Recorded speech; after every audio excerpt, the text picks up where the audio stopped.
Make sure to hit that like button and subscribe. Hey everyone, Kenny Tony coming at you today with this quick video. We have the Raptor 250 roller behind us after it's already been painted black and red. Left the shocks the same color. What we're going to do today is get the couple of accessories put onto the front handlebars. Well, they're the only handlebars. So here's the box that I got with a couple parts in the mail. We have the red adjustable front brake levers. They're called a pivot. I don't know if that's the brand or if that is just the design, but I liked them a lot better than the other ones that I had used. The other ones that I had used did not have the adjustability right here in the middle. It had the adjustability like a clicker here, and it was still a little bit too wide for my kids to be able to reach out and grab appropriately.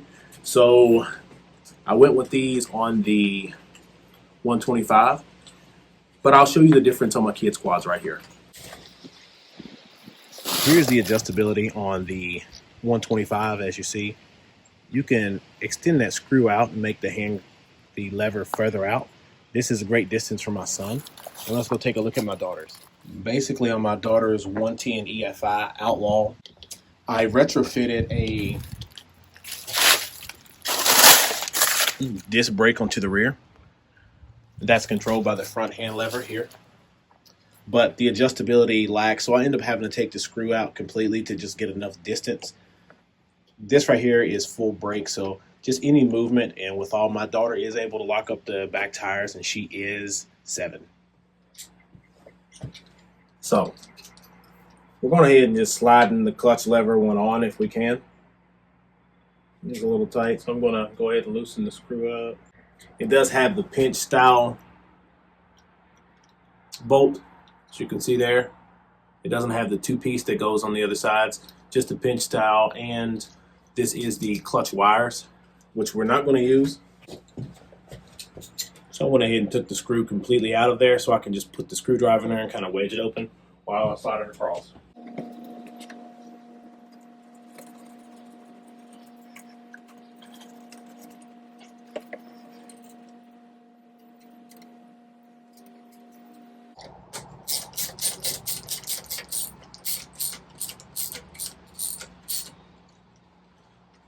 Still leave them loose enough to be able to adjust. We're going to get the front brake master cylinder side opened as well. It actually doesn't have the pinch style bolt. It actually has the 2 different nuts, and the whole back comes off.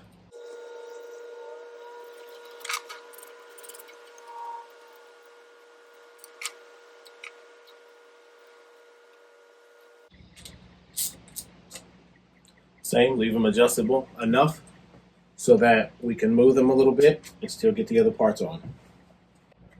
So I went with the Moose Racing Stealth hand grips. Like, they have some added rubber to them to give a better grip. Price was right at about $10 or so, but nothing crazy. As you can see, this area sticks out a little bit more compared to this side that does not. We're going to just see if we can get these on. We'll give this air hose trick a try. Wings on that.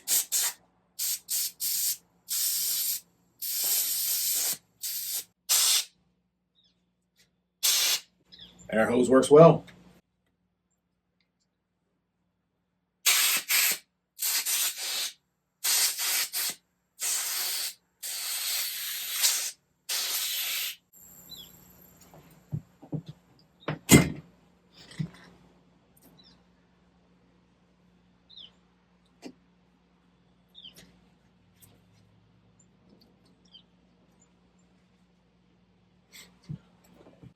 Also on the bottom of these hand grips here, or on the bottom of the brake lever, there is the sensor, which is down here on this one. So you still have one on this.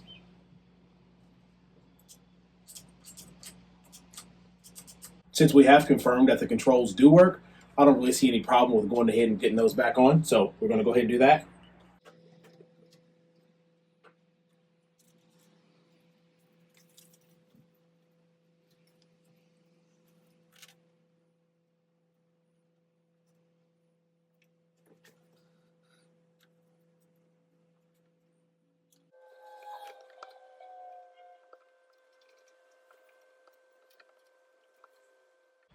I'll tighten this bolt a little bit more.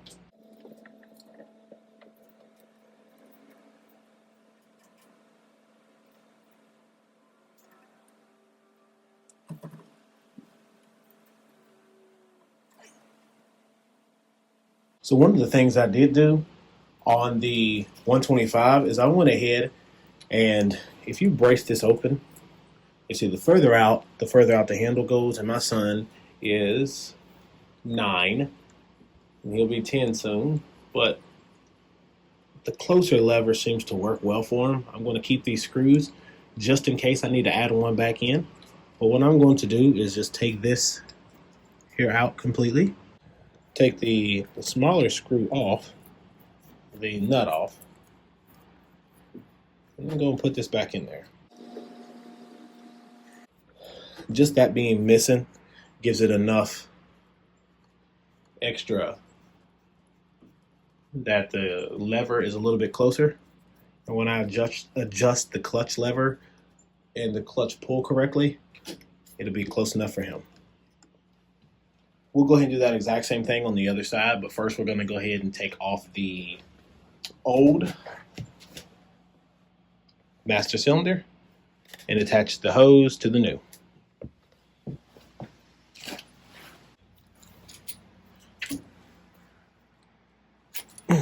That hurt.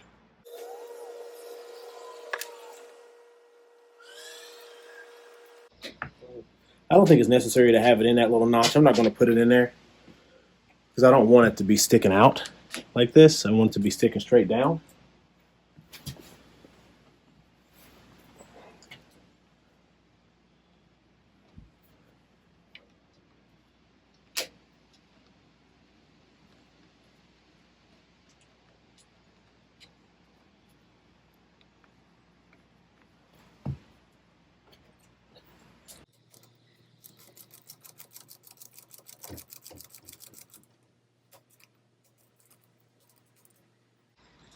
All right. I'm just going to go ahead and fit the thumb throttle on. It's going to take some cleaning as well. And all these cables are going to have to be oiled. So I'm going to go ahead and just fit it on there for now. All right. So that's going to go on there, and that'll clear it. All right, so here's my brake bleeding setup. I actually just have this tubing here. We'll just run it up and braced onto the handlebars right there to go up. And I fill the master cylinder with fluid, pump it, open and close until I get a steady stream coming up through these with no fluid in it. That works real easy for me, and it's usually no problem after that. So just here is inside of the hub. You see the hose is just hooked up and then just run up the side. And it's the same thing inside the hub over here. And we just have them braced and pinched in right here. We're gonna get this fluid and start pumping. I'm gonna speed this along and see if I can get my son to help us out. So I need you to slowly squeeze on that lever. Yep, but I need you to look at it. So you're looking at it, see the bubbles coming up? Mm-hmm. You're gonna be seeing bubbles come up and down it. Does that matter? Huh? Does that matter or something? Bubbles are fine. What we're going to do is try to get all the bubbles out of the system, and it's going to start getting harder on us.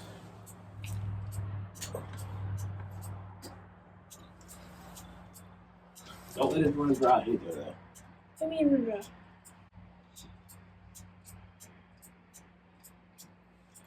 Like, when it looks like it's getting low, tell me.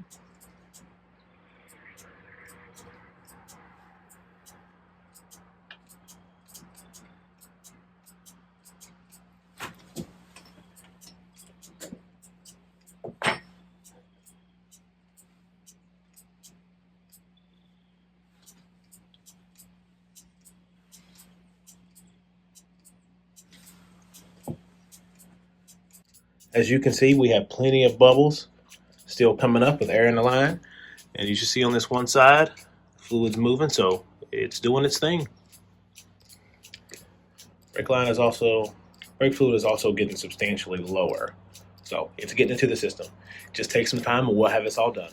All right, I went ahead and took the one side off, but as you see, the stream is completely solid all the way up to the top and no air bubbles in it, which means we have our brake line bled. Can you go up there to the machine, bud, and push it a little bit? Just barely move it, and then Yes. squeeze the lever. This? Yep. Push it forward. No. Push the four-wheeler forward Okay. and squeeze the brake. Hard, so I can show that it stops. It's stopping pushing it. Back it. Okay. You push and then stop it with the brake. Okay. All right. So there we go. So we have the front brake on bled. I readjusted the handlebars because the way it's set before, they weren't level by any means, and the master cylinder was all crooked and up in the air. But for that's the end of this video, though. Make sure to hit that like button and subscribe.